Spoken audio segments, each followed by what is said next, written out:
Hello മക്കളെ, welcome back to Xylem learning. Faisal സാറാണ്. നമ്മൾ ഇന്ന് ആക്ച്വലി ഡിസ്കസ് ചെയ്യാൻ പോകുന്നത് നമ്മുടെ ക്ലാസ് 8ാം ക്ലാസ്സിലെ മക്കൾക്ക് എല്ലാവർക്കും ആനുവൽ എക്സാമിനേഷനിൽ എത്തിയിരിക്കാം. ഈ ആനുവൽ എക്സാമിനേഷന് ഒരു സോഷ്യൽ സയൻസ് ക്വസ്റ്റ്യൻ പേപ്പറിന്റെ ഒരു പാറ്റേൺ എങ്ങനെയായിരിക്കും, അതിൽ ഏതൊക്കെ രീതിയിലുള്ള ക്വസ്റ്റ്യൻസ് ആയിരിക്കും ഉണ്ടായിരിക്കാം, വൺ വേർഡിന്റെ ക്വസ്റ്റ്യനുകൾ ഉണ്ടോ, അതുപോലെ തന്നെ എസ് ക്വസ്റ്റ്യൻ എത്ര മാർക്കിലാണ് വരിക. കാരണം നിങ്ങളെന്ന് പറയുന്നത് നമ്മൾ ഇത്രയും കാലം 7th വരെ നിങ്ങൾ പഠിച്ചിരുന്ന ഒരു പാറ്റേൺ അല്ല ഇപ്പോൾ എന്ന് പറയുന്നത്. അതിൽ ഒരുപാട് ചേഞ്ചസുകൾ ഉണ്ട്. അപ്പോൾ നമ്മുടെ ഫസ്റ്റ് ടേമിന്റെ ഭാഗത്ത് ഈ സമയങ്ങൾ, ഫസ്റ്റ് ടേം എക്സാമിന്റെ സമയത്ത് ഈ കാര്യങ്ങളൊക്കെ പറഞ്ഞതായിരുന്നു, സെക്കൻഡ് ടേമിന്റെ സമയത്തും പറഞ്ഞതായിരുന്നു. ഇനി മെയിൻ എക്സാമാണ്. ഈ ആനുവൽ എക്സാമിനേഷന് കുറച്ച് മാറ്റങ്ങൾ, ചേഞ്ചസുകളൊക്കെ ഉണ്ട്. സോ അതുകൊണ്ട് തന്നെ ഞാൻ ഇന്ന് പറഞ്ഞു തരാൻ പോകുന്നത് ഇവിടെ നിന്ന് എത്ര മാർക്കിന്റെ ക്വസ്റ്റ്യൻസുകളാണ് വരുന്നത്, ആ വരുന്ന സമയത്ത് എത്ര ഓപ്ഷണൽ ആയിട്ടുള്ള ക്വസ്റ്റ്യനുകൾ വരുന്നുണ്ടോ തുടങ്ങിയിട്ടുള്ള കാര്യങ്ങളും കൂടാതെ തന്നെ ഒരു മോഡൽ ക്വസ്റ്റ്യൻ പേപ്പറും കൂടിയാണ് ഞാൻ ഇന്ന് കാണിച്ചു തരാൻ പോകുന്നത്. സോ റെഡി ആണല്ലോ?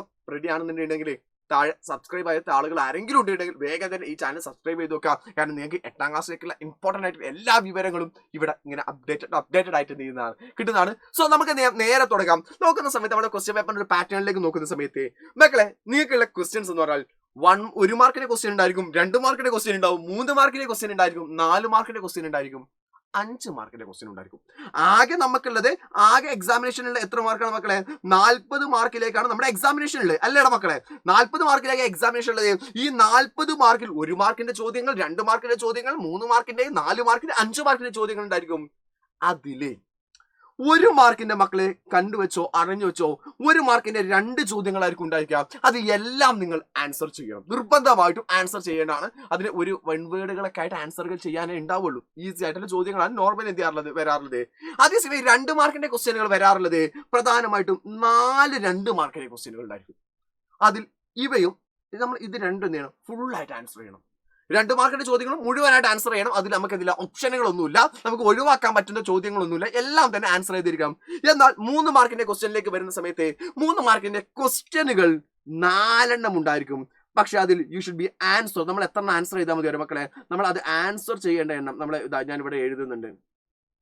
നമ്മൾ ആൻസർ ചെയ്യേണ്ട എണ്ണം എന്ന് പറയുന്നത് വെറും 3 മാത്രം. എന്ന് വെച്ചാൽ അതിൽ പറ്റും നമുക്ക് 1 ഒഴിവാക്കാനുള്ള അവസരമുണ്ട്.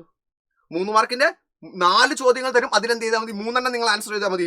അതേസമയം 4 മാർക്കിന്റെ കാര്യത്തിലേക്കാണെന്നുണ്ടെങ്കിൽ 4 മാർക്കിന് 5 ചോദ്യങ്ങൾ നിങ്ങൾക്ക് തരും, അതിൽ നിന്ന് 4 ആൻസർ ചെയ്താൽ മതി. അവിടെയും നിങ്ങൾക്ക് വേണമെങ്കിൽ 1 ഒഴിവാക്കാം. നിങ്ങൾക്ക് അറിയാത്ത അല്ലെങ്കിൽ ഏറ്റവും ഉത്തരം എന്തില്ല പ്രിസൈസ് ആയിട്ട് അറിയില്ല എങ്കിൽ ആ ഒരു കാര്യം ഒഴിവാക്കാനുള്ള അവസരമുണ്ട്. അതേസമയം നമ്മൾ 5 മാർക്കിന് ഏറ്റവും കൂടുതൽ മാർക്കിൽ ക്വസ്റ്റ്യൻ ചോദിക്കുന്ന ഭാഗം അതാണ്. അതായിരിക്കും ആക്ച്വലി നമ്മൾ പറയുന്ന എസ് ക്വസ്റ്റ്യൻ എന്ന് പറഞ്ഞാൽ. 5 മാർക്കിന്റെ 2 ചോദ്യങ്ങൾ നിങ്ങൾക്ക് തരും, പക്ഷെ അതിൽ നിങ്ങൾ 1 മാത്രം എഴുതിയാൽ മതി. 5 മാർക്കിന് 2 ചോദ്യങ്ങൾ എത്ര എഴുതിയാൽ മതി? 1 മാത്രം എഴുതിയാൽ മതി. ഇങ്ങനെയാണ് ആക്ച്വലി മാർക്കിന്റെ ഒരു സിസ്റ്റം എന്ന് പറയുന്നത്. ഇതിന്റെ ഒരു മോഡൽ ഞാൻ കാണിച്ചു തരാം. കഴിഞ്ഞ വർഷത്തെ ക്വസ്റ്റ്യൻ പേപ്പർ തന്നെ എടുത്തു നോക്കിയാൽ ഈ കാര്യങ്ങൾ കൃത്യമായിട്ട് മനസ്സിലാവും. ഇതാണ് മക്കളെ 2022, 2023 വർഷങ്ങളായിട്ട് നടന്നിട്ടുള്ള സോഷ്യൽ സയൻസിന്റെ ആനുവൽ എക്സാമിനേഷന്റെ ക്വസ്റ്റ്യൻ പേപ്പർ എന്ന് പറഞ്ഞാൽ. ഇവിടെ എന്റെ മക്കളൊന്ന് നോക്കിക്കേടാ. ഇവിടെ എല്ലാവരും ഒന്ന് നോക്കുന്ന സമയത്ത് കൃത്യമായിട്ട് ഇവിടെ കാണാൻ പറ്റും 1 മാർക്കിന്റെ 2 ചോദ്യങ്ങളുണ്ട്. അത് രണ്ടും തന്നെ നമുക്ക് എന്ത് ചെയ്യണം? നിർബന്ധമായിട്ടും ആൻസർ ചെയ്യണം. അതുപോലെ തന്നെ 2 മാർക്കിന്റെ 4 ചോദ്യങ്ങളുണ്ട്. ആ 4 മാർക്ക് ആൻസർ ഓൾ ക്വസ്റ്റ്യൻസ്. ഇവിടെ എന്ത് ചെയ്യും? ആൻസർ ദ ക്വസ്റ്റ്യൻസ് എന്താ പറഞ്ഞിട്ടുള്ളത്. അവിടെ ചെയ്യണം നമ്മൾ എല്ലാത്തിനും ആൻസർ ചെയ്തിരിക്കണം. ഇവിടെ കണ്ടോ നിങ്ങൾ മാപ്പിൽ നിന്നുള്ള സിമ്പിൾസുകൾ വരെ എക്സാമിന് ചോദിച്ചിട്ടുണ്ട്. സോ സിമ്പിൾസുകളൊക്കെ കൃത്യമായിട്ട് പഠിക്കണം, ചിഹ്നങ്ങളൊക്കെ കൃത്യമായിട്ട് പഠിക്കണം എന്നുള്ളതാണ് അവിടെ നിന്ന് മനസ്സിലാക്കേണ്ടത്.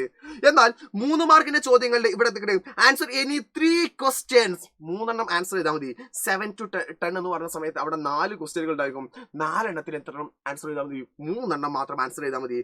അത് കഴിഞ്ഞിട്ട് ഇവിടേക്ക് നമ്മൾ നോക്കുന്ന സമയത്ത് 4 മാർക്കിലേക്ക് നോക്കുന്ന സമയത്ത് ആൻസർ എനി 4 ക്വസ്റ്റ്യൻ. ആകെ 5 ചോദ്യങ്ങൾ തരും, അതിനെന്ത് ചെയ്താൽ മതി? 4 ആൻസർ ചെയ്താൽ മതി.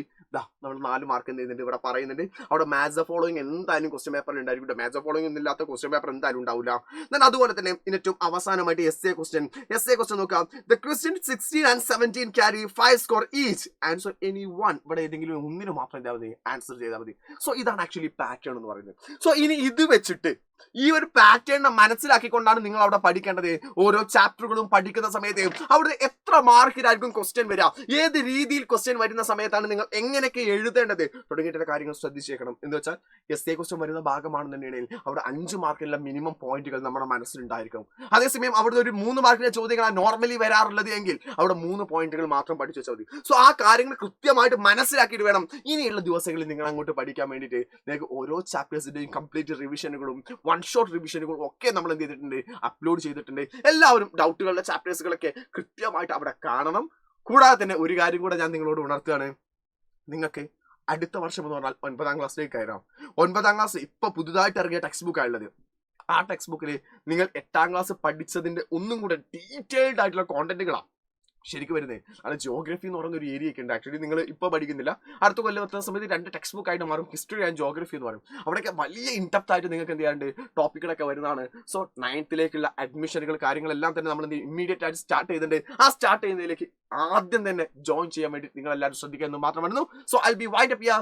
Tata, bye bye, see you all.